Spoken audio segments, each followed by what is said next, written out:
Be strong.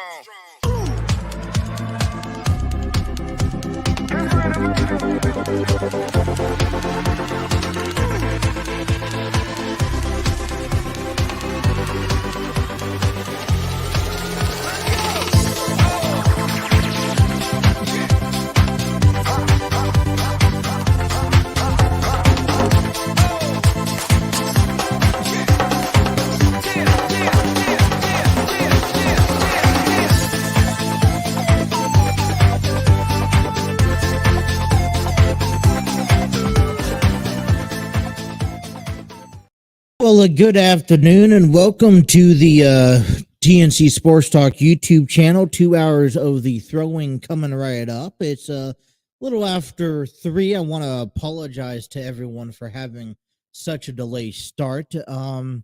Yesterday, what I noticed, and I absolutely ungodly hate it, and that's when I go into my settings and I get prepped for the show, I found out that my microphone, the microphone I'm speaking right into here, was not connected. And the microphone that was connected to my webcam, which is up here, was connected. And it wasn't, I guess, for me, a good thing because I sound completely different. I feel completely off. And oh God. And so I was, before coming on today, and I'll tell you about why I had a late start today. I was destined to say, all right, I need to get this microphone fixed. I need to be able to speak through this microphone because I feel like give the better quality. I mean, this microphone is attached to a Mauna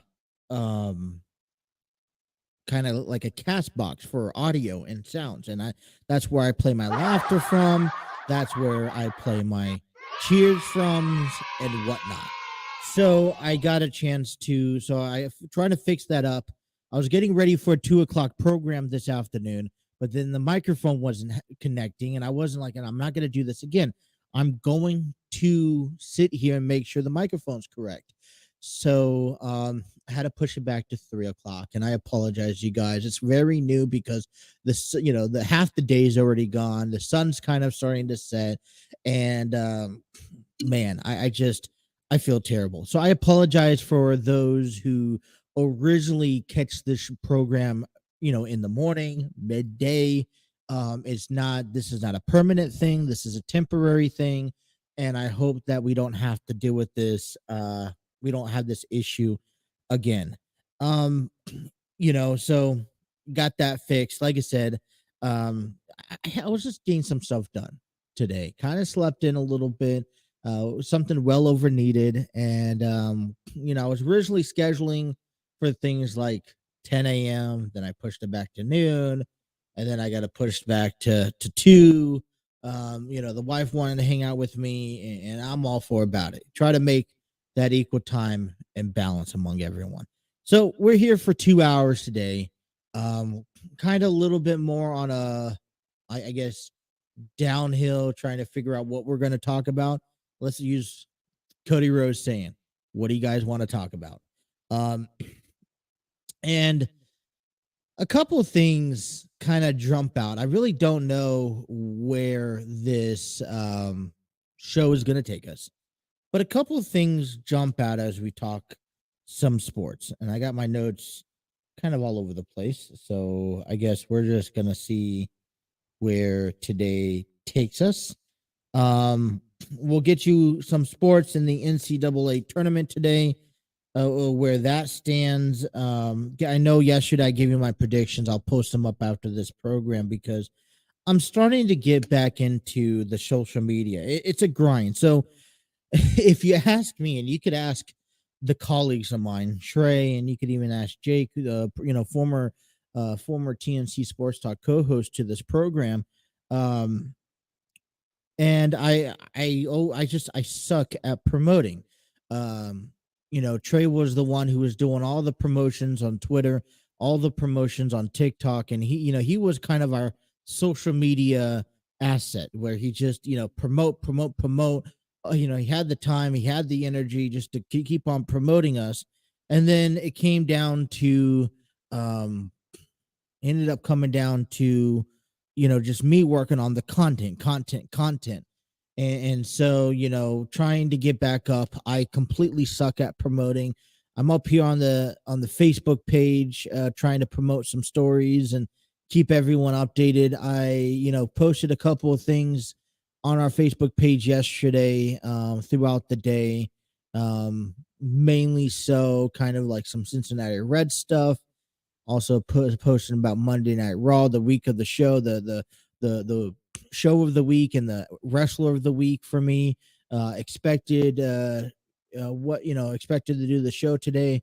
Head on over to our Twitter page.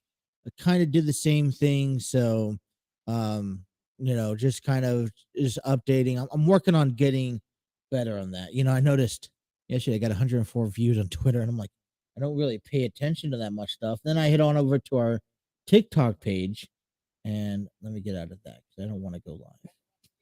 Ended up posting a couple of the Rey Mysterio TikTok tweet, his induction to the Hall of Fame, and then Roman Reigns, uh, currently, like, since he won the title, all of his opponents that he's defeated in his title run. So we had a little bit of everything. So I'm trying to get more TikTok savvy, you guys, or social media savvy. But it's maintaining it. I think for me, that's where draws the line. So it is Tuesday, March 14th now, 2023. Let's get our numbers correct, as we are currently 17 days away from opening day, from Hunter Green opening up the 2023 baseball season. Okay. We are also 19 days away from WrestleMania 39. And so I think today's program, we're going to talk about some other sports, but today's program mainly is going to come around to talking about the WWE heading into the road to WrestleMania in just a few weeks and all that fun, good stuff, because there are some, I think, red flags that I am kind of worried about. And I'm not worried because the WWE is notorious for, following through, and they always put out a great product regardless or not. So, I'm not worried, but I'm going to share with you my opinion because I'm not at this isn't the best product that's been shown. What I do know, I want to give you guys out this because we're waiting on audio. We're waiting on a YouTube page because Armchair Booking actually updated an episode yesterday called Catching Up After a Long Absence. Got a chance to sit down with Steve Barber over the weekend, chatted up with him, jumped on a Zoom with him. And it's been a while since February 19th, which is almost a month since Dwayne, excuse me, and Steve sat down together and actually did an episode at Armchair Wrestling Booking Podcast. Now, for me, these are my longevity podcasters that I listen to, that I go to. We have each other's phone numbers, we talk, we analyze, we break down things. I listen to their input because they're, they have vast knowledge. And catching up with them, things happen in life, and they finally was able to put up a podcast. Steve's very good about within 24 hours of a recording, he'll put up the YouTube show. What they do is they actually record, so he's able to put up the audio that night of recording, and then usually takes about, I would say, 24 hours, especially on a longer podcast, to upload the YouTube stuff. Plus, between work, sleep, family, personal life, and all that stuff takes up longer time. So it's great to see them back at it again. I encourage that if you guys are wrestling fans, to check them out. Check out Armchair Booking Wrestling Podcast. Make sure you get them a follow, a like, and all that good stuff. Steve texted me last night, said, "Hey, I'm going to wear your shirt to on the show," and I appreciate that. I love it. Thank you. And I hope, I think one day we'll return the favor and do an episode probably this week where I return a favor and put on the Armchair Booking Wrestling podcast shirt. I like to stick with shirts that I'm comfortable with. So we'll do that. Um, what else is there? So we got that going on. Like I mentioned to you guys yesterday, I don't know about my schedule tomorrow. I think it all depends on what happens tonight and how I feel. Maybe I get up in the morning. I have a couple of meetings I have to attend to tomorrow morning, and then it falls into a couple of other things that I have to just kind of do throughout the day. So my window for a show is very small, my time slots, and to make sure I be are is prepared for a program, got to make sure things are completely done and out of the way with. So as far as tomorrow's program, there is a very good chance that I will not be on here and giving you guys a program. I will hopefully, okay, don't hold me to it, don't hold me accountable. I will hopefully be able to hop on Facebook, hop on Twitter, and let everyone know. But we will be back Thursday morning. We will be back Friday also, leading up and talking about sports. So whatever we don't cover today, if we don't get a chance to cover it throughout the week, just let me know. But and that's I think that's pretty much it. How was everyone's drive yesterday? It was kind of days of flurry, kind of flurries a little bit this morning. I did not, and I was pretty nice. I thought so. The wife asked me after the program. She was like, do you want to go out to eat? And I'm like, okay, I just got done with this program. It's kind of gloomy outside. I don't really have nothing planned, laid out for dinner. All right, let's go ahead and go grab a bite. So I got dressed and I wanted to throw on something comfortable, nothing too casual. My good pair of jeans are, dirty. They need to go through the wash. I also needed to, I don't have any good sweats on. And it was pretty, it wasn't too chilly, but I was like, all right, I'm going to wear a pair of cargo shorts. So I wore a pair of cargo shorts and I walked outside to get ready to go pick her up and from work, and it's a nice, good flurriness going through, and I'm like, where in the hell did this come from? I didn't see this on the radar all day, and it wasn't enough to stick on the ground. It was just enough, like you could like it will stick on you for a couple of seconds, but nothing extremely bad to stick on the ground.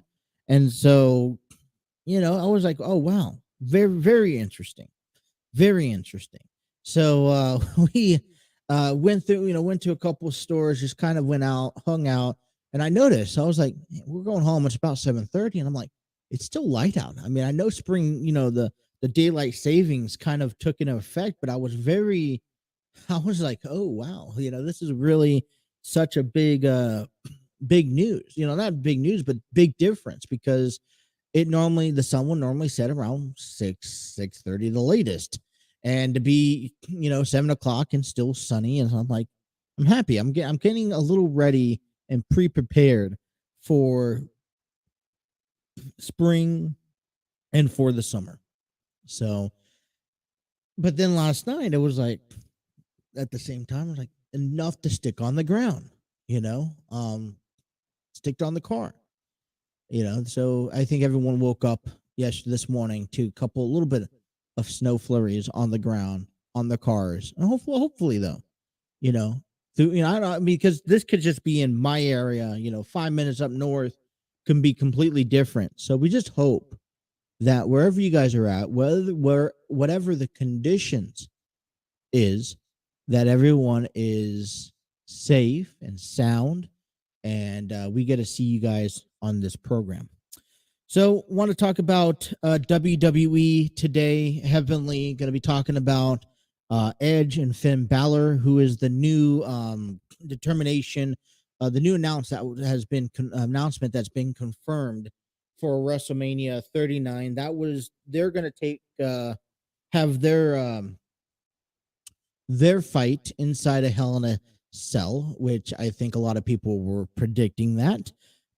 Few more matches still developing in the works. Some of them I agree, some of them I don't with. At the same time, I think I want to also overall look at the um, the way these matches are being put together. And it seems to me some of these matches are very, very similar in how they have approached to an example is that a athlete goes down to the ring, says, "Hey, so and so, I want to match with you at WrestleMania." The other person comes out and say, "Oh, you do ya? Well, let's go ahead and give you that match." And kind of that's it. Um, I wasn't expecting Raw to be better than this week than it was last week because I think we really got a lot of stuff down.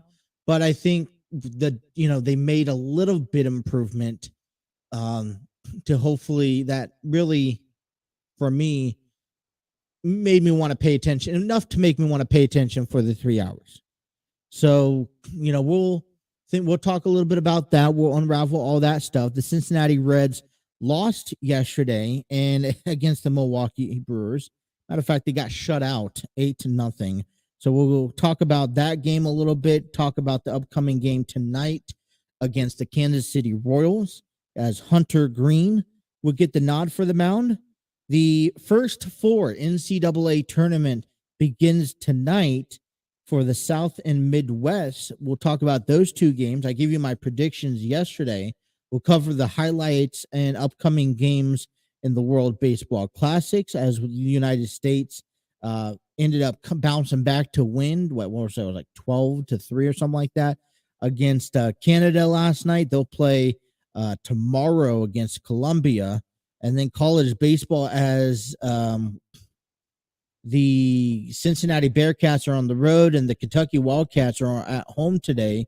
And we will go ahead and get you that type of cover. So it's kind of more of a maybe laid back day, a little bit of Bengals information and news. Some deals have been done. So enough there to talk about for 2 hours.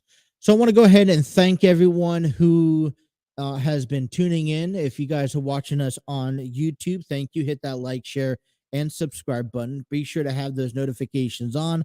Don't miss a single episode. If you guys are watching us live on Facebook and or Twitter, we thank you. Hit that like button, share the episode with a friend, get people involved. If you guys are watching us and live and want to get into the comments and let us know how you think, hey, we want to know what you think and talk sports with you. So any questions, any concerns, any comments, please head on over to our YouTube page. Hit that like, share, and subscribe button while you're at it. Be sure to leave us a comment down below. We'll talk about it on the program here. If you guys are also downloading us, taking us on the road, wherever you guys go, we're on all audio streaming platforms, iHeartRadio, Spotify, Apple Podcasts, Google Podcasts, much more. If you listen to a podcast, I bet you bottom dollar, the Throwin is on there. So thank you guys for checking us out and making us your sports station to listen to here and locally. So, all right, we're going to step aside, take a time out, come on back, and talk about Monday Night Raw and WWE as the 2 hour program continues here. You guys are listening to The Throwin with Justin. That's me right here on the TNC Sports Talk YouTube channel.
Alrighty, welcome back to the throw-in here on the TNC Sports Talk YouTube channel. The throw-in would like to give a big shout out and thanks to StreamYard Studios, the proud home of the TNC Sports Talk YouTube channel. StreamYard Studios, where you could create podcast videos, host virtual business meetings, and even conduct interviews. Check out their free version today at StreamYard.com.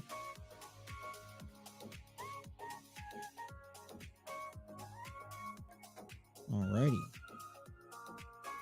As far as currently sports going on, because we do our program right now in the afternoon today, we have currently in progress in the World Baseball Classic, Canada taking on Colombia, which I believe, from my understanding, I need better glasses. I'm also at an angle to the TV. They're tied 0-0 in the top of the first, on the bottom of the first inning, I believe, maybe top of the first inning. And it looks like I want to say I guess they're in the top of the first inning. Yeah, I don't. Columbia's on the road. I don't know. It looks like they're on the top of the first. I know that it looks like they're on the top of the first inning. So I guess we'll keep an eye out as that game, I guess, progresses and hopefully gives you guys an update. Looks like they're maybe at the bottom. Maybe they have the thing is mixed around.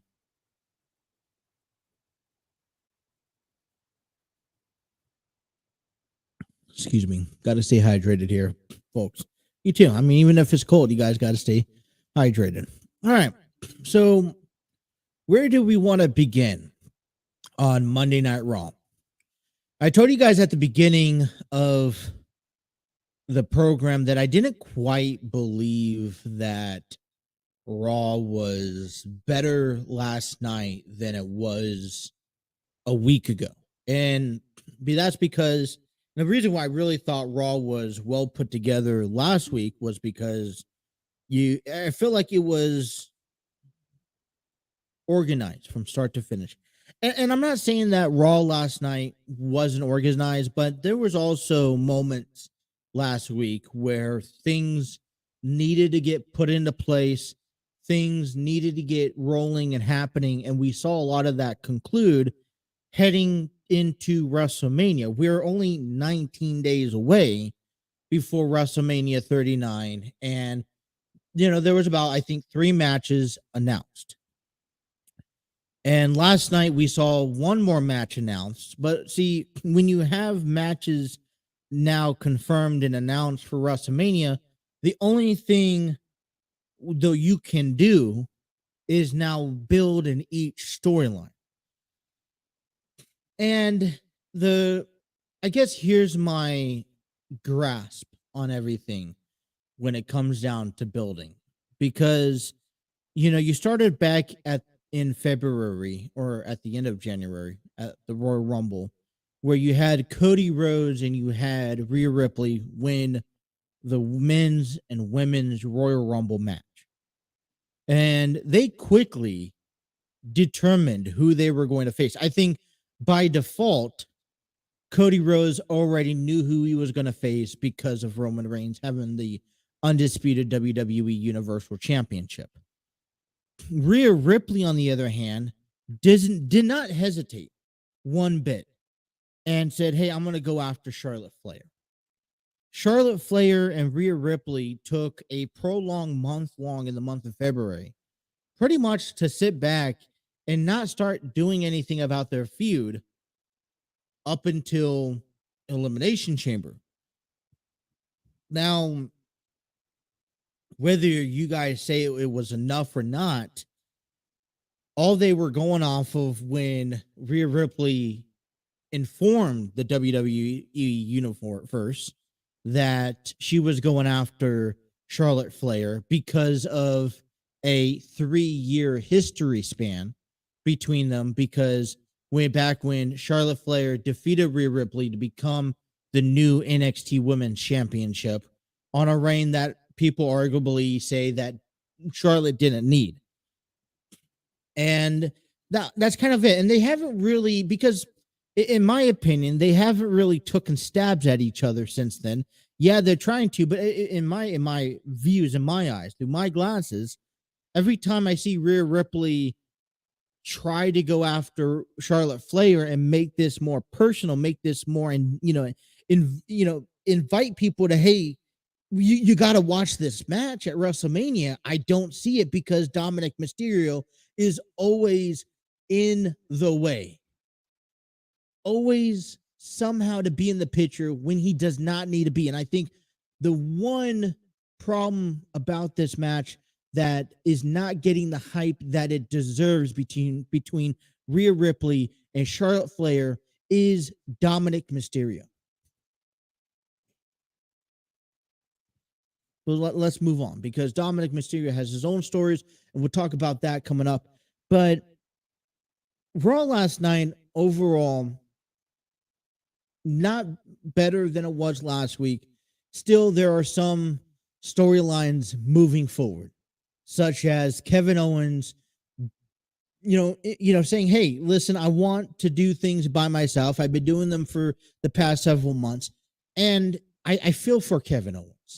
I feel for Kevin Owens because I understand that he has been fighting the bloodline technically by himself for the past 6+ months. He has, he's asked, he came out, he's asked for Sami Zayn's hand and help and assistance, and Sami Zayn rejected him. Everyone rejected him. No one wanted to step up to the bloodline for months on end. And now people are on the same page as him. But the story, as we get closer,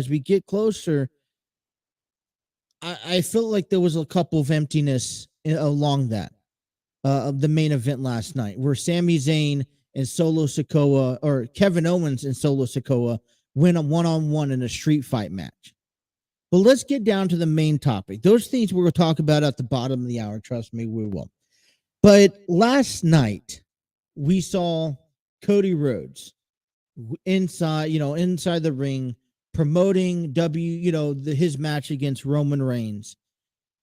And one of the lingering questions we had, and I want to kind of air this out to you guys because I thought it was, and let me just find the right, there we go. All right, so we got the right one. Let me just find the right one here. Okay.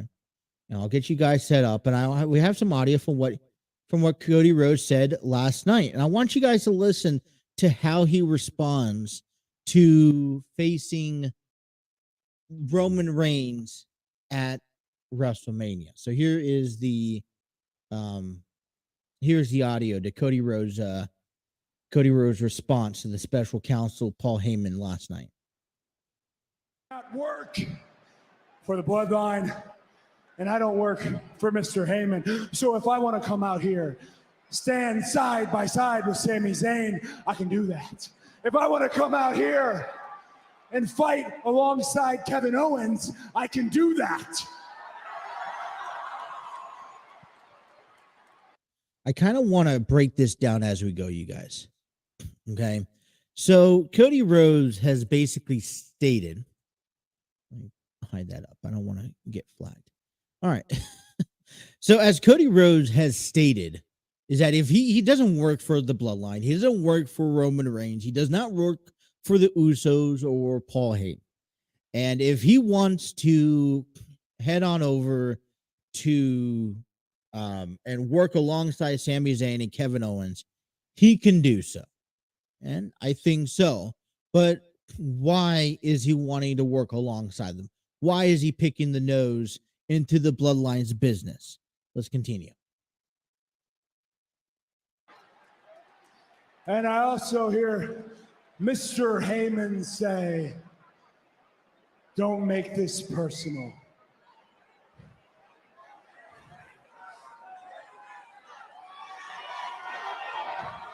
Don't make it personal.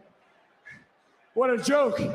It has been personal since I first appeared on this show at 21 years old in front of these same cameramen. It's personal when week after week I'm choked up, fighting back tears with every sentence. It's personal when you wear a protective coat of armor, and I'm not talking about my robe. I'm talking about a tailored suit, and the reason I wear it is not because I think I am somebody. It's because I want to be somebody. Okay, so I want to make this emphasis here in his promo last night, because that is important, right? He is trying to find something inside him to get hyped about, to get intense about, to get hyped up on why this match is so important and why the WWE Universe needs to tune into the main event on April 2nd. Cody Rhodes continues.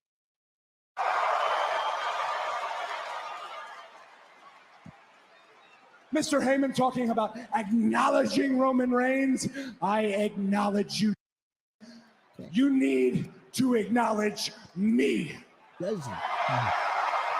Interesting. I am not perfect, but my time since I came back to the WWE has been perfect. I am undefeated. I grew up thinking that I was a prince in this industry. But I've got no crown, no chip, no master sword, no undisputed WWE Universal Championship. And on April 2nd. April 2nd, all right. I hear you.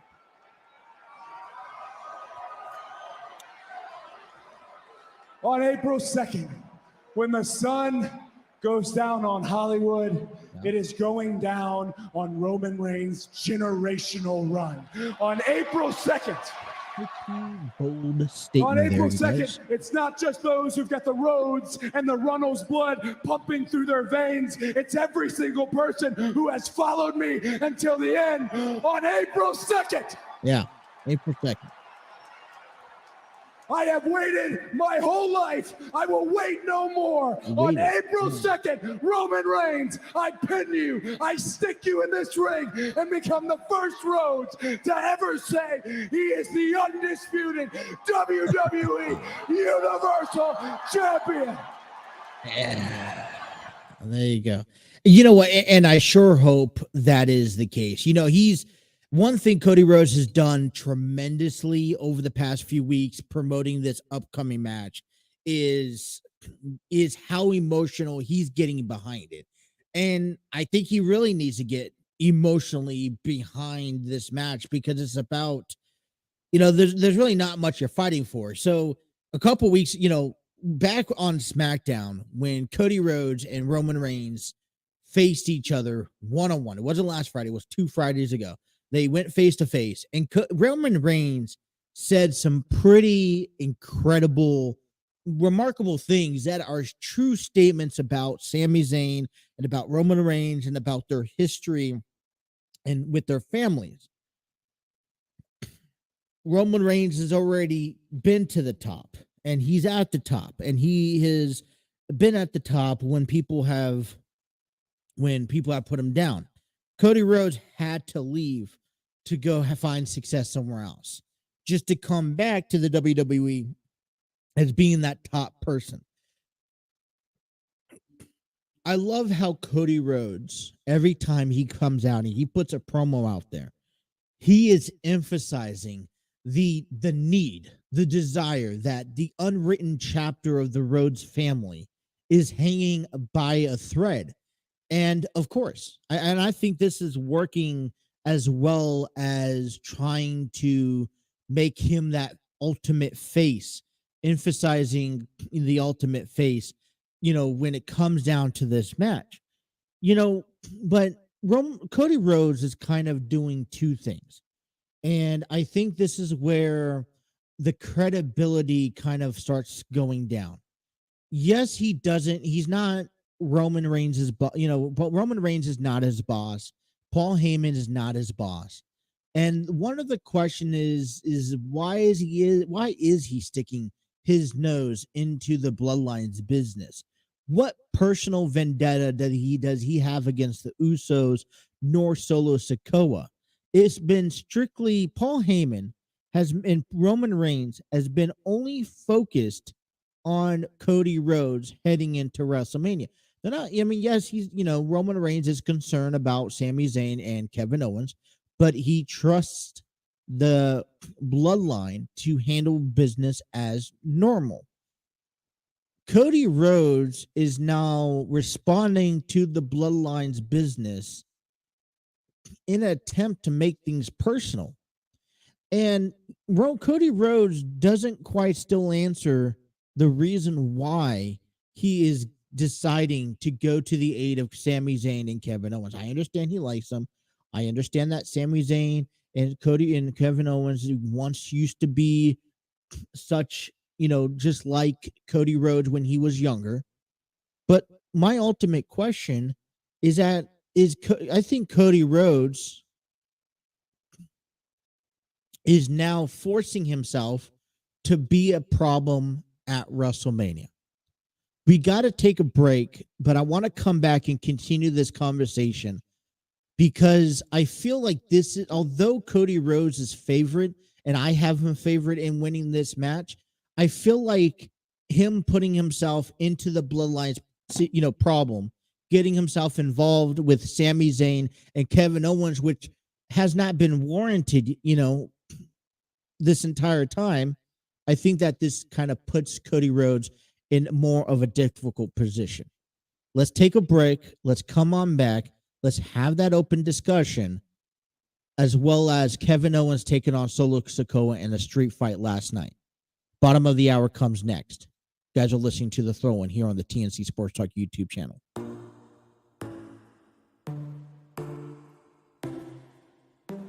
Inside your bedroom, we stopped counting the days, lost in the rhythm. Physical silence, no need to speak a word, laying here beside me. The one I live to fight.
Alrighty. So we had this conversation. I'm just scrolling through Twitter, and I'm getting a lot of things on about wrestling, and this one that came out by Wrestling World CC yesterday was if Cody fails, who's next for Roman Reigns? And let's ask the ultimate question: who do you guys favor for WrestleMania, Cody or Roman Reigns? And the WWE has been decent. Hold on, let me reply back to this.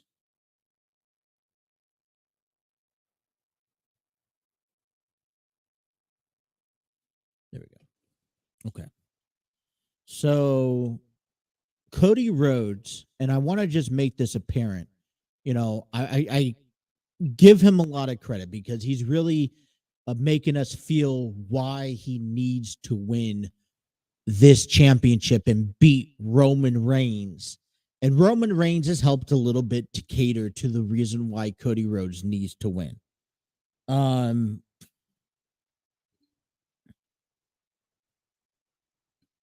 And so my thing is that Cody Rhodes is sticking his nose into the Bloodline's business.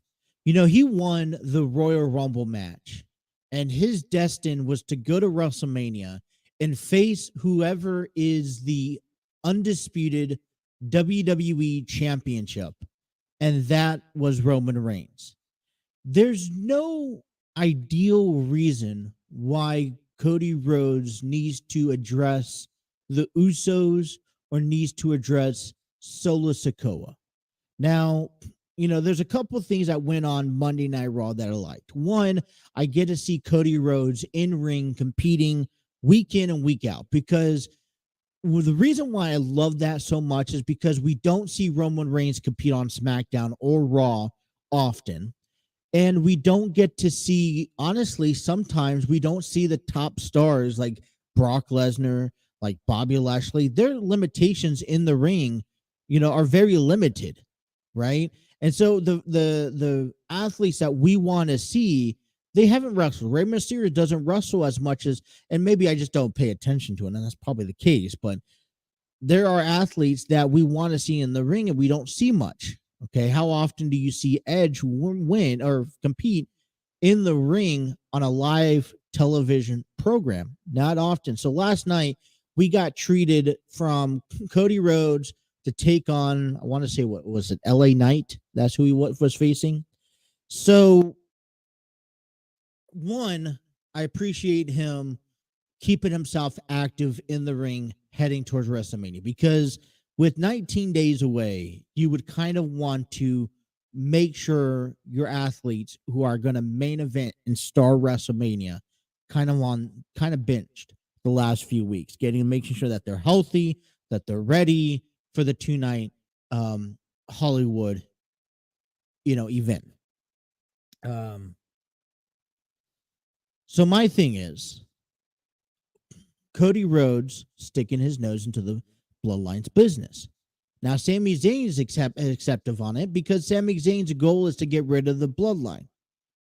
Kevin Owens' goal is to get rid of the Bloodline, but he is determined to do this by himself. And I think that is where one of the biggest problems that we're having right now. And it's good storytelling, because while Sami Zayn's on SmackDown doing what he needs to do on SmackDown, and he maybe is having a little bit more success because he's allowing Cody Rhodes to help him, Kevin Owens on this hand is still set and determined that he wants to do things by himself. And last night, I think we saw a clear image and a clear reason why Kevin Owens needs the help.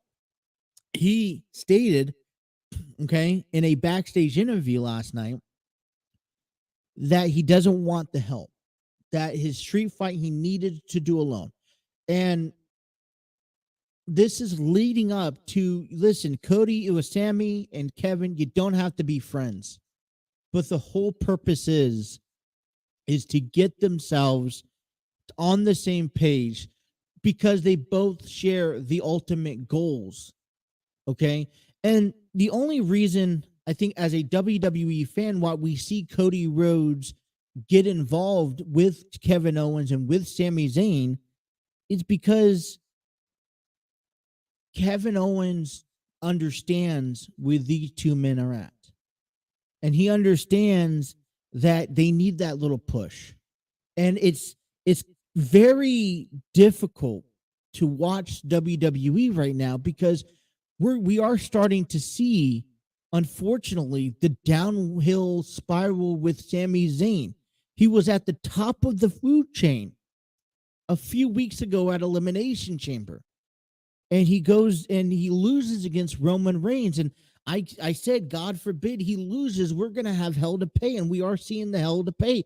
He is still destined, of course, to go for the bloodline and the Usos now, and especially now since Jay and Jimmy and Solo Sikoa is back on the same page.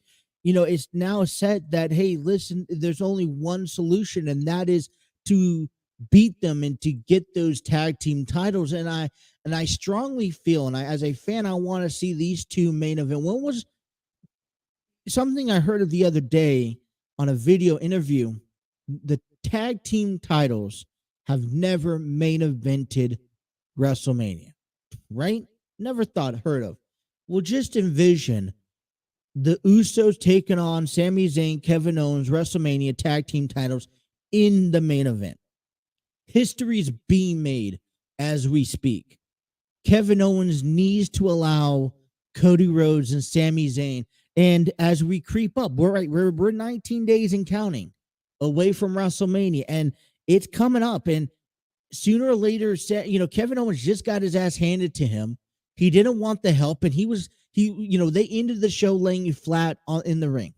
Now, I wish, and maybe this had to do with time restraints, but I wish that there was a little bit more destruction between Kevin Owens and Solo Sikoa. I didn't think they need to lay it all out on the table because that is to come maybe down the road, but they need to lay out majority of that and the whole idea of this match was to beat Kevin Owens to a pulp, to get him to realize, all right, maybe I need the help because I'm not winning or getting over, right?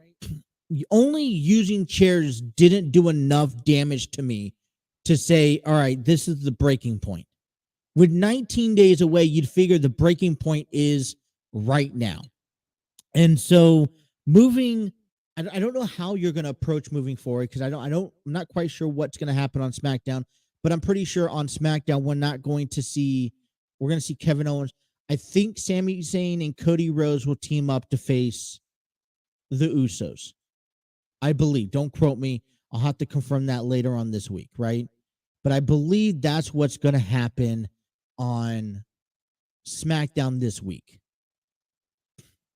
I would like to also see maybe Kevin Owens get himself to show up and to kind of maybe either edge himself to get involved and then back away, or get himself involved and then leaving Cody Rhodes and Sami Zayn standing tall. Predictions here, hypothetically. I don't quite know, exactly where that stands or how that works, but I'm just hypothetically speaking. But this is the center of attention right now in WWE, and you have a little bit of everything. Cody Rhodes and Roman Reigns are forcing themselves to meet. And then you have Sami Zayn, and Kevin Owens they got to figure something out to get together in order to get to the Usos, or the bloodline in this case. I guess another question is what is what are they going to do with Solo Sikoa, and how will he be a part of this bloodline WrestleMania weekend? He doesn't have a match, so I'm assuming he's going to be down at ringside. I don't know if Roman Reigns is going to go out this match alone, along with Paul Heyman or if he's going to have the Usos or even Solo Sikoa to help. But I think one of the bigger questions I want to ask you coming out of this conversation, the last couple segments is it important that Cody Rhodes wins or is it more important that Roman Reigns wins? Because Roman Reigns has this longevity of title reign. He's about to hit 1,000 days with this title after the match. But see, Cody Rhodes is putting all the chips out on the table, right? And he kind of has the most to lose in this sense, right? He's building it up. He's building the emotion that this is my destiny, that I need to win this match and become this, this champion, not only at, in general, but at the grandest stage of them all, which means what happens if he does lose? Do you see him at WrestleMania Backlash? Does Cody Rhodes become undisputed unified WWE champion, not tag team champion, but champion? Excuse me. I'm on to this. It's been an hour. Or does Roman Reigns finally drop the title? We've envisioned this, storyline go where there almost has to be an unclean finish to this match. Like it can't just be clean. Like it has to be, someone has to interfere, in my opinion. But who? Sami Zayn comes out, costs Roman Reigns after he goes on and takes care of the Usos night 1. He comes out and costs Roman Reigns night 2. I guess you say never. Roman Reigns could. My point is that if Cody Rhodes does not defeat Roman Reigns at WrestleMania and Roman Reigns continues his title run, first of all, I think Roman Reigns deserves and needs a break, time off, time away from the company. He's been holding it down for the last 3 years, and I think Cody Rhodes is that perfect person. But when you finally say if Cody Rhodes beats Roman Reigns, someone finally can beat the bloodline, right? This is the year where WrestleMania is shown as the bloodline falling short. And is WWE ready to make that change and to change that image? If Cody Rhodes doesn't win, what's next for Cody Rhodes? Because there's guys on the roster like The Miz and like Seth Rollins that will not allow Cody Rhodes to live that down. And it pushes him even stronger. And it makes you wonder if Cody Rhodes gets a second opportunity, when and against who? A lot of people maybe think Seth Rollins, but I don't even see Seth Rollins being the guy dethroning Roman Reigns, in honest opinion. So who? Question. So who realistically needs to win this match more? Cody Rhodes or Roman Reigns? And is it a clean finish? Can Roman Reigns lose to Cody Rhodes at WrestleMania, go off and leave for a couple of months, come back and reclaim his throne? And I think that's more likely, could be an option other than the other way around, where Cody Rhodes lose. Now he's back down at the bottom. He's failed. Okay. Roman Reigns is not just going to give him a rematch. And I think it would be stupid to see this rematch at WrestleMania, to be honest. So where does that leave Cody Rhodes moving forward? And I just don't quite believe that Cody Rhodes will just be right back up at the table. I think you have to go, take a couple months before building himself back up. And then it does lean the question to who beats Roman Reigns. So who has more to lose? Who has more to gain in this match? Big questions coming out of this conversation heading into WrestleMania here.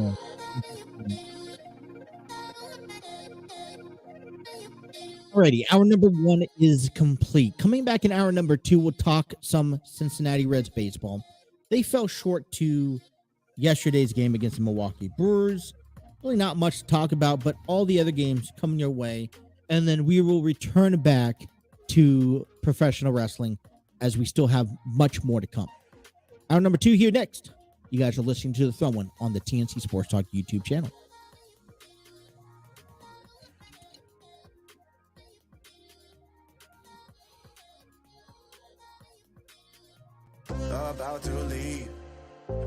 already packing. Come with me, I'm not really asking. We'll get away to a place where we don't know. About to see the world in action, what we can be. Life with no distractions, we'll get away. This is what we waited for. Take my hand, we'll make it somehow. We can't miss out. I'm done living life with the lights out. Die with my own doubts. Be free with me. Let's go, let's be free with me.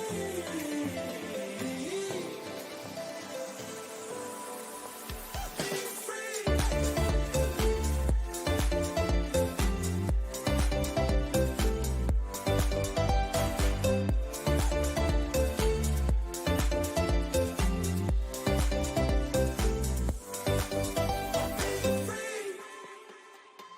Not looking back, eyes on the freeway, Bonnie and Clyde, a classic cliche. We're on the run, this is what we waited for. Take my hand, we'll make it somehow. We can't miss out. I'm done living life with the lights out. Die with my own doubts. Be free.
Laugh it to the bank like ha ha ha ha. Laugh it to the bank like ha ha ha ha. I got it in tens, 20, 50, hundreds, tens, 20, 50, hundreds, tens, 20, 50, hundreds, tens, 20, 50, hundreds. Laugh it to the bank like pedal to the floor, need no brake lights. In the dark, watch me make light. I'm a star, got no stage fright. Please don't get me mad, I'm a nice guy. Alrighty, hour number 2, you guys. Welcome back to the throw-in. I be waking up with Little afternoon adjustment today. Want to give a big shout out over to Spreaker from iHeartRadio. Spreaker, where the throw-in uploads every episode each and every day, well, except for over the weekends. If you guys are looking to create a podcast and you guys need a platform to distribute your audio podcast on, Spreaker is the perfect option, and the TNC Sports Talk YouTube channel is proud to be using Spreaker to upload throw-in. You can find a throw-in on Spotify, Apple Podcasts, Google Podcasts, iHeartRadio, Spreaker, Podchaser, Podcast Addict. If you listen to a podcast, we're pretty sure we're on there. check out the Throw One today. Download us. Take us on the road with you wherever you guys go. So, alrighty, it is Tuesday, and a couple things coming around the world of sports. Here, it wasn't too exciting for the Cincinnati Reds last night or yesterday. They ended up falling short to the Milwaukee Brewers, getting shut out actually 8-0. They allowed 19 hits and 8 runs. Brandon Williamson put 2 in a third inning, 4 hits, giving up 3 runs, striking out 4. He picked up his first loss of spring training. And, Brandon Williamson was mentioned yesterday as one of the guys who is currently competing for a 4th and 5th spot in that rotation for opening day. Now, I don't know how Cincinnati is planning on managing their ball players this year or even during spring training, but I'd say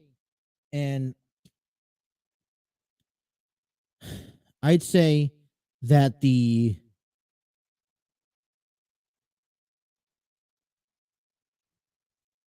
how do I put this? I'd say that these starting pitchers who are expecting to get opening day slots, right? And especially these 5 guys who are currently on the list: Luke Weaver, Luis Cessa, Brandon Williamson, Connor Overton, and I believe there's a 5th guy. It's on my Facebook page. Let me get to it.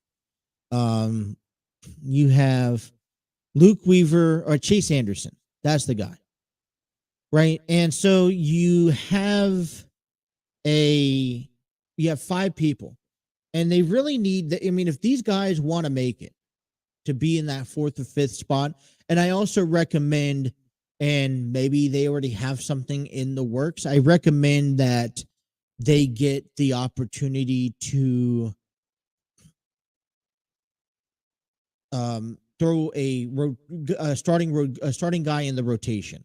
And I don't quite believe that's going to be Brandon Williamson. Now, unless one of the 4 guys starts off so let me rephrase it, because unless Brandon Williamson has a really good outing between now and the last game of spring training, then there is a chance that you see Brandon Williamson get maybe the 5th spot nod on the rotation. But as of right now, I don't have any hopes. Nothing bad against Brandon Williamson. I just don't have any hopes of him making the ball club come opening day. And it's just so, listen, keep him in I say keep him in the 40-man roster, because he's one of those young guys that I will like to see up in the major league some point this year, getting some work in, right? Keep him on the 40-man roster if it was up to me. Send him down to AAA and get him a couple cracks at it. I'd rather you're starting off with Hunter Green, Nick Lodolu, Graham Ashcraft, that probably, are already exciting to see, because we already saw a little bit last year. We get to see the progress being made this year.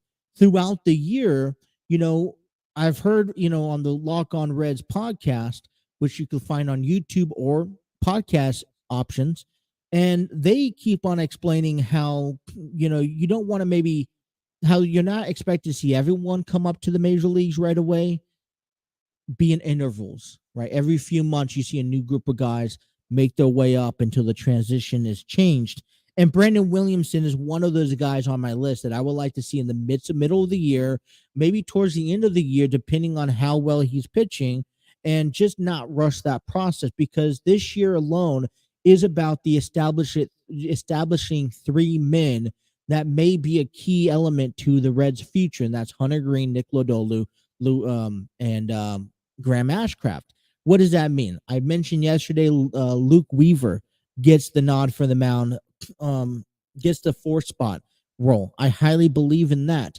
That means also maybe Luis Cessa gets in, you see then, in my opinion, okay, if you want to bring anybody up and give him that starting, 5th slot, Connor Overton. But I think the battle will become Connor Overton, or you will see Chase Anderson. And then I strongly feel that you throw Luis Sessa as that utility guy in the bullpen that could go a longevity personality. You could go you could go give him 3 innings, 4 innings. You could get him a start also and kind of work around him. And he's kind of already had a little bit of that role yesterday. So, yeah, they didn't do well. I wasn't quite impressed by Brandon Williamson's game yesterday, only going 2 1/3. He gave up 3 hits, picking up the loss, man. I mean, it also doesn't help a ball club when you don't transpire runs or get guys on base. 3 hits for the Reds. That's kind of all that was mustered up. They play against the Kansas City Royals tonight, 9:05 p.m. Eastern Standard Time. Hunter Green will be on the mound for the 8-10 Redlegs, as Hunter Green is 0-1 with the 5.4 ERA. Kansas City Royals 14-2 coming into tonight's game. Zach Greinke will get the nod for the mound. He hasn't recorded a win or loss yet, and he's 1.8 ERA.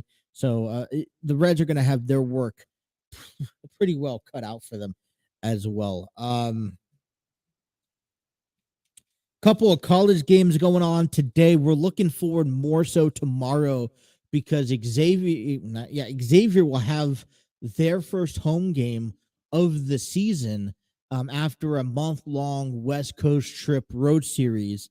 They will be home to Michigan tomorrow, but today at 6:30 p.m., Indiana Hoosiers will be on the road in Kentucky to face the Wildcats, as Cincinnati Bearcats are on the road to begin a 2-game series against Winthrop Eagles. That is also tonight later on today. World Baseball Classic. We have, and it reminds me one thing. World Baseball Classic, we have the United States beating Canada, getting back on the top streak there as they beat Canada 12-1. They will have today off. They'll go back in action tomorrow, I believe, facing Colombia at home at 10 p.m. on FS1. Colombia is 1-1 on the season. This is the C pool. They're currently in second place. They're currently facing Canada right now, and I don't have a current update score because they're in a live action play. But we will see. And it's kind of interesting because Revere San Martin's up, and I believe they're in the top of the 4th inning, and Canada's up 1-0. So we'll get to see United States take on Colombia, and then that's kind of it. They'll determine who's making it in. Now, Cuba and Italy for Pool A has made it into the quarterfinals. You also see Japan and Australia making it in. I believe, I don't know, I want to say it was like Japan and Italy facing tomorrow in the quarterfinals of Thursday. So we'll get you updates for that. But World Baseball Classic is kind of a lot of games still yet to be played, but kind of wrapping down here as we move into the tournament style. The first 4 NCAA tournament begins tonight actually at 6:40. For the South region, we have, I just put on my notes. So in the South region, we have Southeastern Missouri State taking on Texas A&M CC at 6:40 for the South.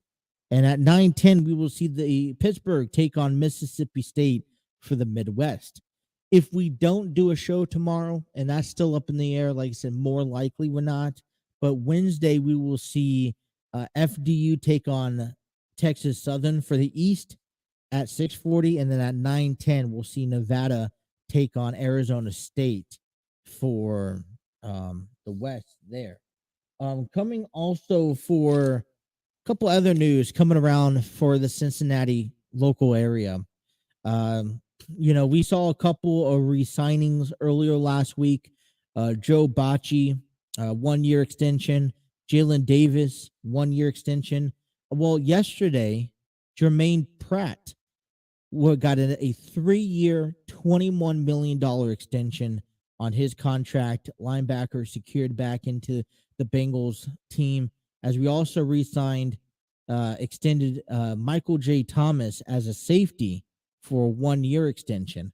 A couple of shattering news, which kind of, I think, fluriates what we're capable, what the Bengals are having to now adjust with, because this isn't the same team. We know that we can't keep all of the same players that took us to the Super Bowl, especially the players that we love, and priorities have to be changed. And we also have to allow some of these guys to grow and go get paid, because we may not be able to pay them the money that they want to get paid, but there's guys out there that deserve to get paid and deserve to get the big bucks. And yesterday we saw Von Bell head over to Carolina, signing a 3-year deal, $22.5 million, $13 million guaranteed. Jesse Bates moved over to Atlanta for a 4-year deal, $64 million. And, as much as it hurts, because trust me, it does hurt a little bit, because we relied on these guys to carry the team. And for the past few years, we've also been prone to unknowing what they're capable of doing. And now to imagine the Bengals without these two players, in Jesse Bates and Von Bell, one, how will they replace them? And two, will the players that they replace them fit with the program better than what we had with them? So those are kind of some key issues that when we get rid of someone like like Bell or like Bates, but we do want to wish both of them the best of luck. Listen, they both deserve to get paid. And Jesse Bates, listen, Atlanta for 4 years, $64 million. I would always say good players like these two guys deserve not only to get traded and get paid, but go to a winning ball club. And I don't know if Carolina nor Atlanta is going to win this year. Now, I know without Tom Brady, it makes it an open league division. And I don't know, I said that, with Derek Carr signing with the Saints, right? That maybe almost closed the gap between who do you really have favorite to win the NFC South. But, overall, the NFC South is open, and you will see, Von Bell and Bates face each other in 2 games this year, which is going to be interesting to watch. And I would be excited to watch that throughout the year. But they deserve to get paid. And not only they deserve to get paid, hopefully they go to a winning team. And that's what they need. So we wish, on behalf of the TNC Sports Talk YouTube channel, the best of luck of Von Bell and Jesse Bates. That is your trip around Cincinnati and the local sports. Also a little bit of college basketball as we still inch closer to the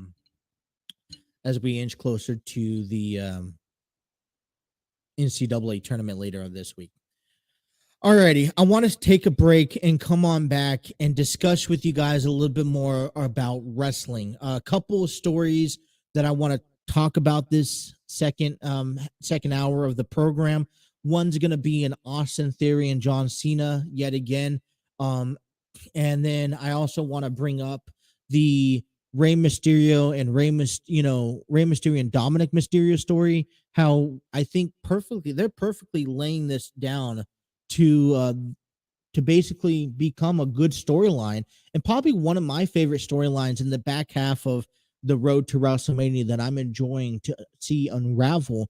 Also, the story came out with Bray Wyatt being absent from Sunday's WWE live event. He's kind of been absent the last couple weeks. Where is he? How is he doing? We'll try to provide you an update. So we still have much more to come. So hour number 2 here. Thank you guys for tuning in to the throw-in here on the TNC Sports Talk YouTube channel.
Alrighty, welcome back here to the throw-in and hour number 2. Yesterday, we were treated to a little bit of information about the next inductee to the WWE Hall of Fame.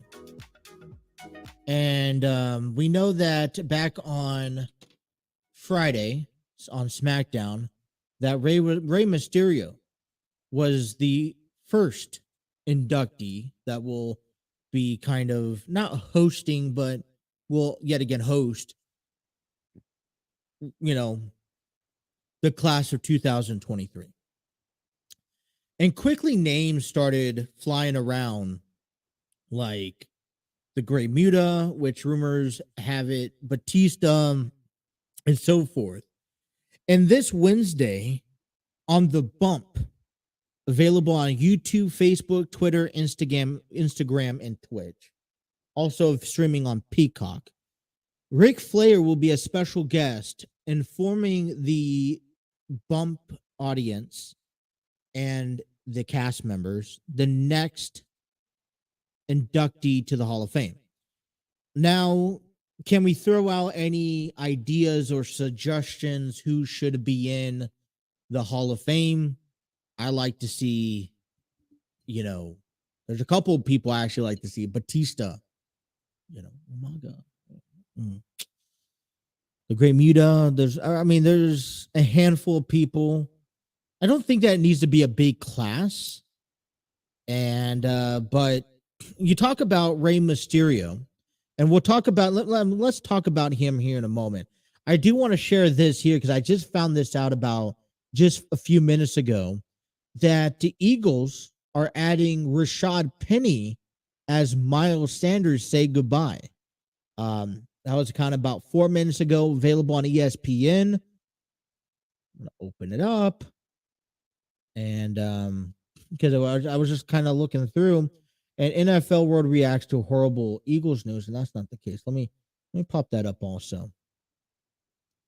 And this is what I have. All right, so the Philadelphia Eagles may have made a Super Bowl this season, but the team is going to look a lot different next year. It's always tough for a team to maintain a stuttered roster, given salary cap consistency, and those salary cap constraints are hitting Eagles particularly as hard as the team in losing a huge chunk of their roster.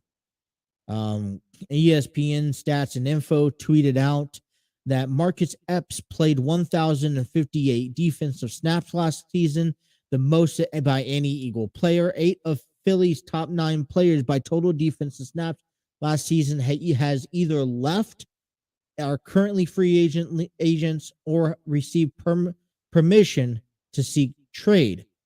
Adam Schefter retweeted it with Eagles losing another defender. Safety Marcus Epps has reached agreement with the Las Vegas Raiders, per sources. I was actually on Monday's news.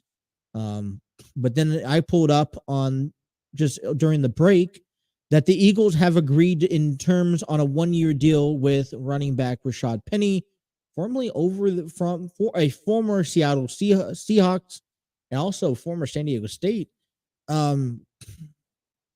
A league source told ESPN, confirming multiple reports, Miles Sanders has been a lead back in Philadelphia for the last 4 seasons, posting 3,708 rushing yards and 20 touchdowns over that stretch. Sanders is a free agent and is considered one of the top valuable players at his position this offseason.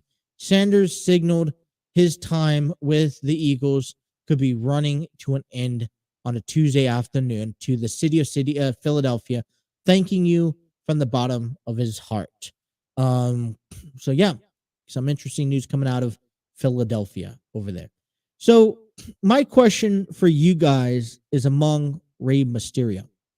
And Rey Mysterio, I'm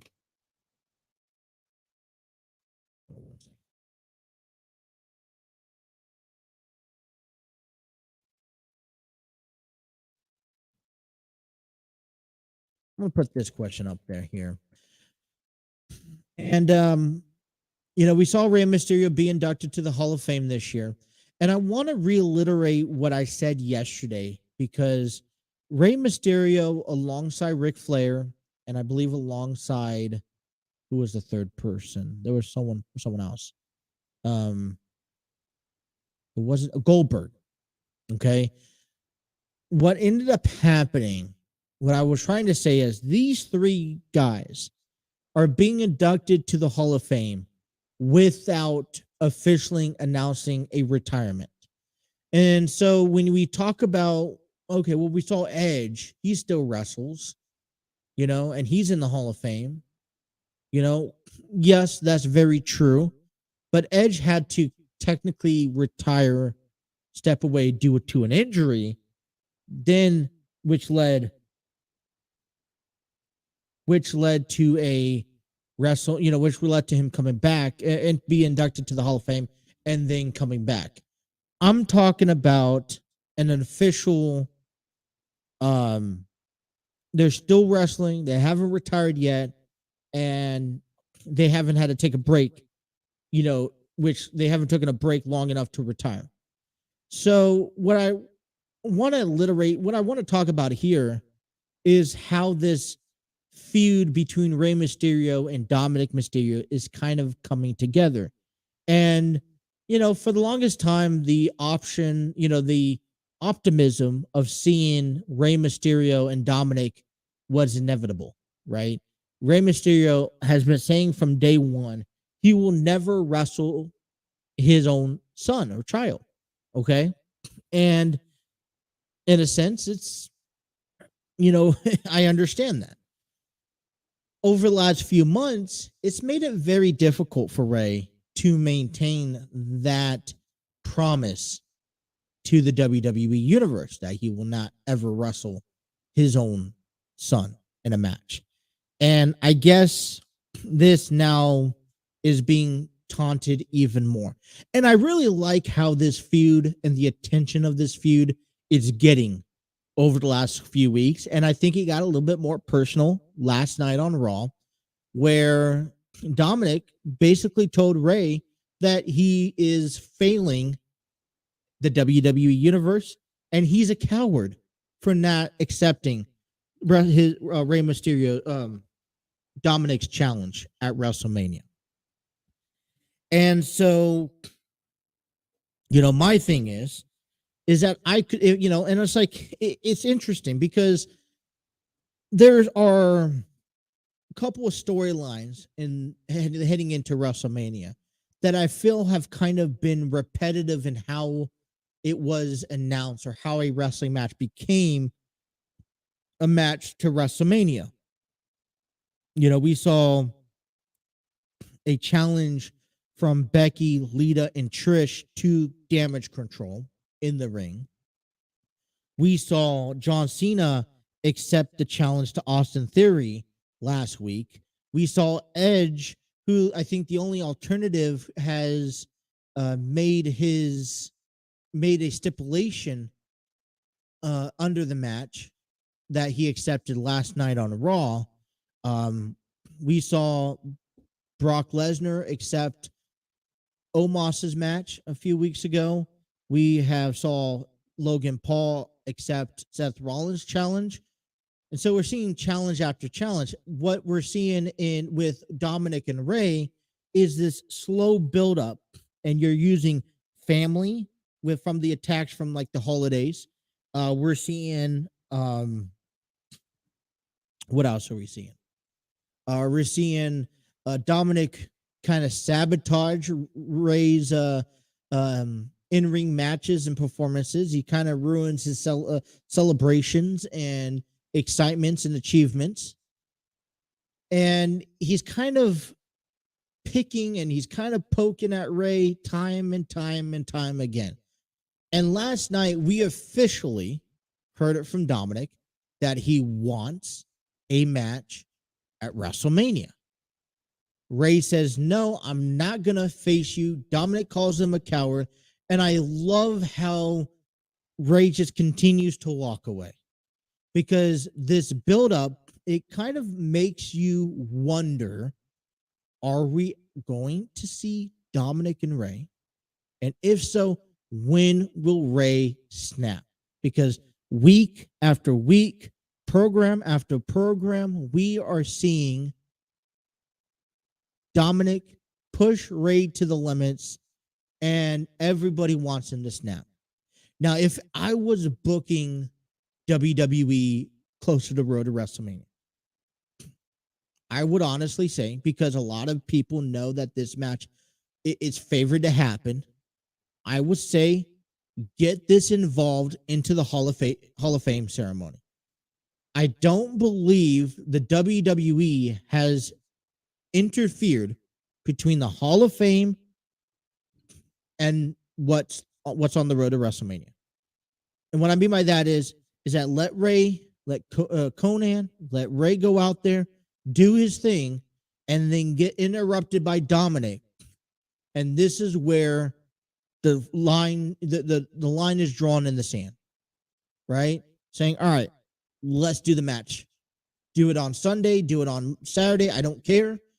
Wait, have the WWE universe go through the next 3 weeks leading up, going into the Hall of Fame ceremony before officially announcing this match. Thoughts? This is, for me, this feud is one of the better feuds in the back end of heading into of the road to WrestleMania, because of the reason that we have been forced to wait and actually have to sit back and think, okay, what are we going to see? When are we going to see it? And each and every week when we think we're going to see it, we have to wait another week or another program at least. And that's what makes this feud so much entertaining. This is what makes you want to pay attention, because I don't know when the next time Ray is going to show up on Raw, and I don't know what's going to happen next. And what is Dominic going to do next to, antagonize Ray to the point where he may want to snap? If it was up to me, I'd wait and I'd push this as long as possible. I'd come up to the Hall of Fame. And I think, wouldn't it be perfect as you're building this heel Dominic to ruin Ray's Hall of Fame ceremony, his induction into the Hall of Fame, by having Dominic come out, and this is like, you know what? Enough's enough. What do you guys think? That was the same thing that I wish John Cena kind of did also, in a sense. Last week when John Cena came out and Austin Theory came out right behind him, challenging him to a WrestleMania match, offering him a championship match at WrestleMania. For me, I thought, you know what? That's kind of downgrading this potential match. And, yes, I see resemblance between Cena and between Theory. And I think this would be a great match that Theory should be winning to kind of maybe get some push. But when John Cena first said no, I think that's all it needed to be. Because you have given Austin Theory everything he's wanted over the past few weeks, over the past few months. And there's no doubt that, he's doing everything he can to capitalize on every opportunity that has been given to him, right? But what you did last Monday was the same thing. You just enabled everything that has been given to him, everything that he wants, he gets. John Cena should have remained it strictly no. Frustrating Theory, pushing him to a breaking point where he demands a match last night on Raw. Then maybe next week we finally see John Cena say, you know what? You get it. I'll give you the match that you want, but I want to tell you this. I was looking out for your safety, and now all bets are off. You want to dig your grave, you would wait for all that good stuff to happen next week, because now it gives you content for next week. Because now you set the match last Monday. Now we have 3 weeks between now and WrestleMania, there's not much to tell for Austin Theory. You can't go put him in a title match because you already know he's going to win. He's not going to go lose the match because the title match is on, the title is on the line against John Cena at WrestleMania. 2, you're not going to really throw him in anything, dangerous. He's kind of been working with the Street Profits yesterday. We may see him go against Montez for next week. Okay. But, he's not going to be a part of, I wanted to see a little bit of fear in Theory's eyes, that you have this guy who has the United States Championship. You have this guy who is, who should be in WrestleMania, not have a WrestleMania match. And he has to wait for John Cena's answer, who had, the ball in his court for the next month. This way, you kind of break Theory down a little bit so you could bring him back up after facing John Cena. And I feel a little bit you're at a stalemate with this match. The build up to the match did not intrigue me. I thought it was going to be a little bit more, hanging on it just a little bit more. We did not see that. All right, let's head to the bottom of the hour. And there is someone that doesn't have a WrestleMania match that maybe should have a WrestleMania match, but we may see a repeat of last year and a resemblance of Seth frickin' Rollins and another athlete that is on SmackDown. We'll talk a little bit about that coming up next, and we'll finish off a program for this afternoon. Thank you guys for tuning in to The Throw-In right here on the TNC Sports Talk YouTube channel.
Alrighty, welcome back here. Bottom of the hour, bottom of the program here, and we want to give a last big shout out and thanks to Epidemic Sound. Discover your world-class artists, composers, and bands.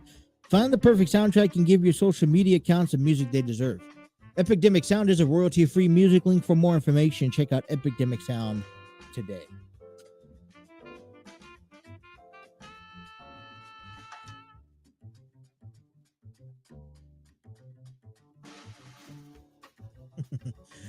I want to just chat it up here down with Trey the Champ in the comments today, saying that Ray is scared of Dominic. You know, it's also luchadors tradition.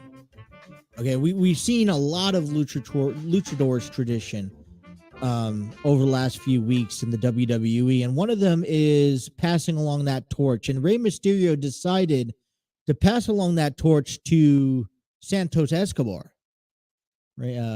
Trey mentioned Ray is scared of Dom. I don't think so. I don't think Ray is scared of Dominic. I think Ray, you know, this is not something that you live up to do, to fight each other. You live up to be tag teams and tag team champions, and they've already done that. But okay, so here's a question for you, Trey. Leave me a comment down below or respond back to this. Ray is scared of the Judgment Day. Okay, I can see that. But how much, let me put it this way.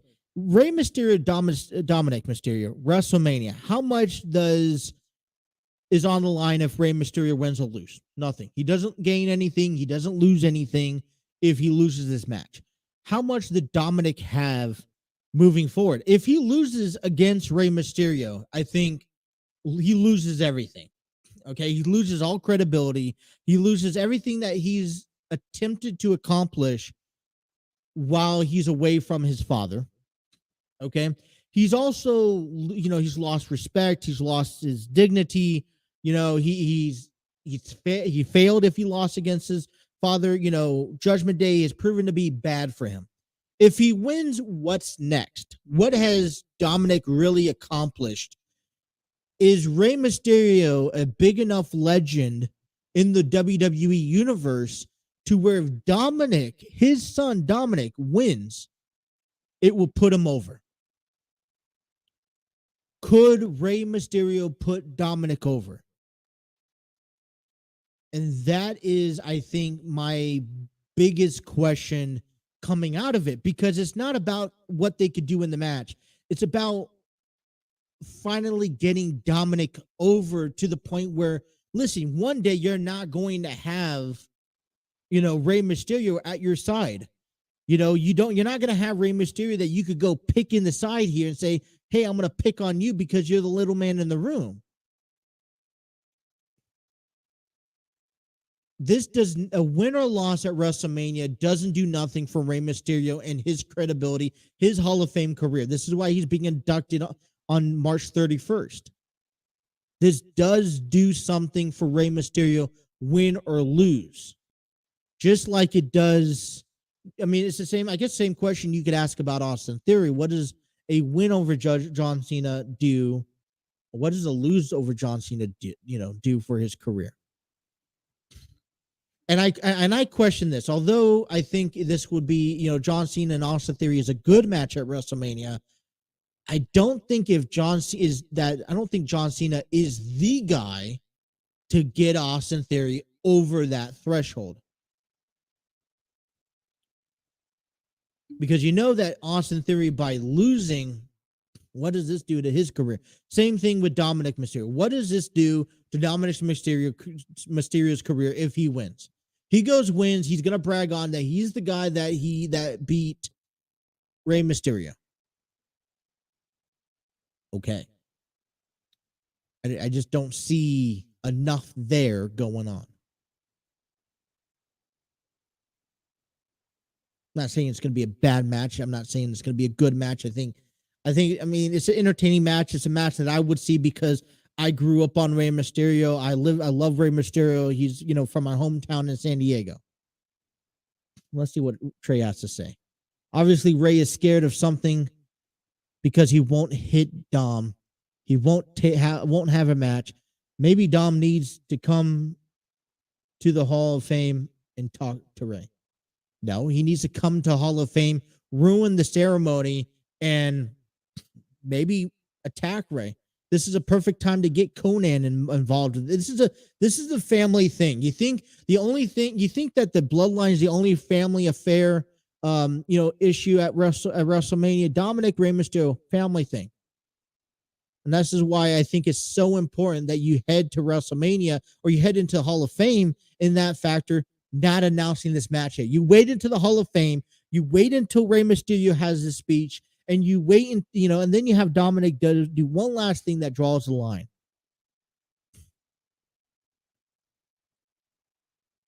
I'm sorry, but I'm on the same page as Ray.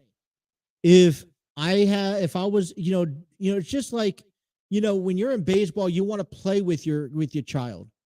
You want to, LeBron James wants to play with his son on the same team. You don't necessarily want to play against him. I don't think Rey Mysterio, what family really wants to face against each other?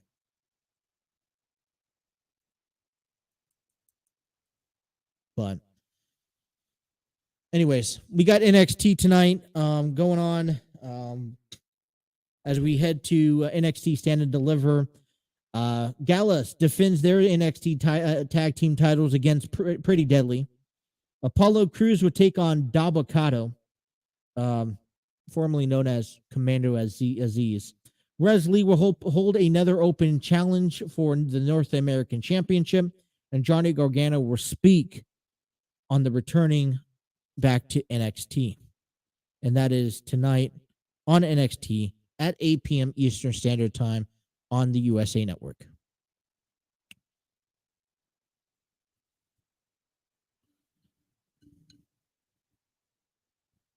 So, before break, I told you guys that there is an athlete that is kind of running into the same situation that Seth Rollins, had last year, not having a WrestleMania match. As a matter of fact, there are a lot of wrestlers right now on that roster that probably should be booked for WrestleMania and still doesn't have a ticket to WrestleMania on either nights. Now, I don't know. I haven't heard nothing, so I don't know if there's going to be a men's, Memorial Battle Royal, or if there's going to be a female Memorial Battle Royal. So that is still waited to be determined. And I'm assuming that if you haven't said anything yet, there is still nothing along that line. But LA Knight, I guess, is being teased about over the last few weeks, being someone who doesn't have a WrestleMania match. And, we could quite see him being a squash match at this year's WrestleMania. And the first person that comes to mind, I've been seeing it a lot on Twitter. Just ALYX shared a couple hours ago. He said, picture this. LA Knight comes out on SmackDown this week and demands to have a WrestleMania match, a WrestleMania match this year. Adam Pearce says WWE will find him an opponent, but he won't know until the show. He'll come to WrestleMania, and then the glass shatters. Stone Cold Steve Austin comes back and has a match and faces LA Knight at WrestleMania. Now, I don't know if you guys would even think about enjoying this or not, but this is not the first time I've heard it. And it's a rumor, Stone Cold Steve Austin had himself a good fight against Kevin Owens last year. I personally think that it should stay that way, in my honest opinion. If you're asking me, I still would like to see The Undertaker have one last final write-off at WrestleMania. But I think that's been pretty relevant back at the anniversary of Raw, that's not going to happen. Right? He's pretty content where he's at, and I don't see him honestly getting a tombstone up again. But the options of Stone Cold Steve Austin returning for another match at WrestleMania, is there anyone else that probably deserves one last run at a WrestleMania moment, because I feel like Stone Cold had a pretty good moment last year in Dallas for both nights. I don't see that he needs to have another one. I could definitely rule out Hulk Hogan, right? Definitely don't need to see that. So I guess the question is, LA Knight's not a big enough talent or star to bring in someone special. Does he even get a spotlight at WrestleMania with a surprise entrance return or something like that?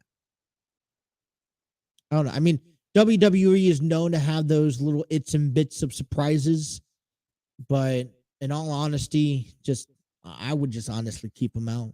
In my opinion, don't really need nothing special. I don't need to see Stone Cold back again. I mean, he'll get a nice kick. What's going on? But I don't need to see him back again. Last tough topic I kind of want to bring up here. I'm not going to go much into speculations. I'm not going to go into saying stuff. And this is just because it's been lingering. Apparently, Bray Wyatt's been kind of nowhere to be found the last couple weeks of ever since his last outing. He's kind of been MIA, and there's been reports of that he's been ill, that the WWE and Bray Wyatt has been hiding this from the WWE, from the fan base for quite some time. They're still scheduled to be a WrestleMania match between Bray and Bobby Lashley. And there's also reports that this is all part of a storyline to bring back Alexa Bliss and Bray Wyatt together. Bobby Lashley is he needs a match at WrestleMania. Whatever the direction goes. Hell, okay, if Bray Wyatt cannot show up for whatever reason, cannot show up at WrestleMania, you will see. I swear, put Bobby Lashley out there, and that's fine by me. Okay, or even throw Bobby Lashley back at Brock Lesnar, have him do some sort of interference. Okay, I will say this, and I may get turned on the heads, and this is why I'm not going to speculate it, because regardless if this is real or if this is part of the storyline, I don't find the reason to mess with the story such as this one.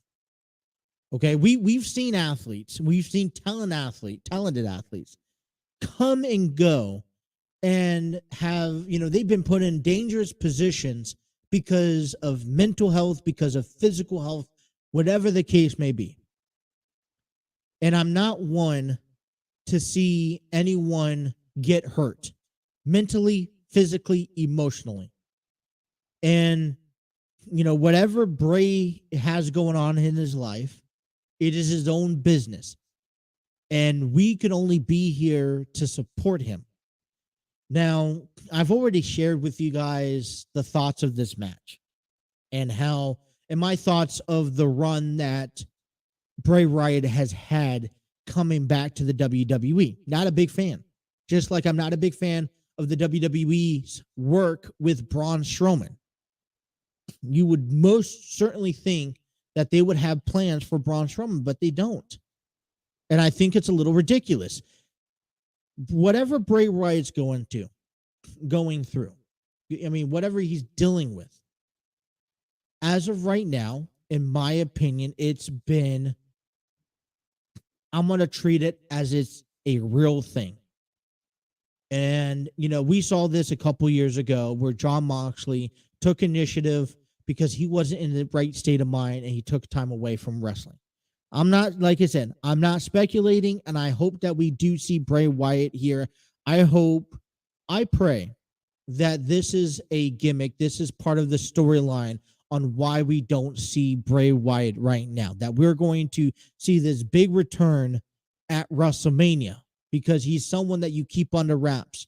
But if he is out there, if he's truly injured, if he's truly going through something serious that involves him taking time away from wrestling, dealing with something personal, then I wish them the absolute best. Because he's a human being at the end of the day. And I think he deserves the absolute best from anybody, from everybody, even if this is all comes back and says this is part of a gimmick, that's fine. I'll eat this one because there's no reason why speculation should be anything less or anything more than Bray Wyatt's health in this sense. So like I said, I'm not going to go say anything more about what it could be, what people are saying it is, what the people are saying it isn't. I am saying, though, that whatever the case may be, we wish Bray Wyatt the best. And hopefully we get to see him at WrestleMania this year. Alrighty, 2 hours are in the books. We want to thank everyone for tuning in on YouTube, Facebook, Twitter. Stay tuned over the next hour as we will be getting this episode up on audio platforms. So if you missed any part of this program, guys, be sure to download us, take us out on the road wherever you guys go. Hit that like, share, and subscribe button. Don't forget to tune us in. Probably, like I said, right now, don't bet on us showing up tomorrow because I have a lot of things and not many open time slots. But with that being said, if we don't see you guys tomorrow, we'll see you guys on Thursday. Talk more sports with you guys, get you guys ready for the weekend, and all that fun stuff. My name is Justin. This is The Throw One. We thank you. Until the next time, you guys take care. Have a great day.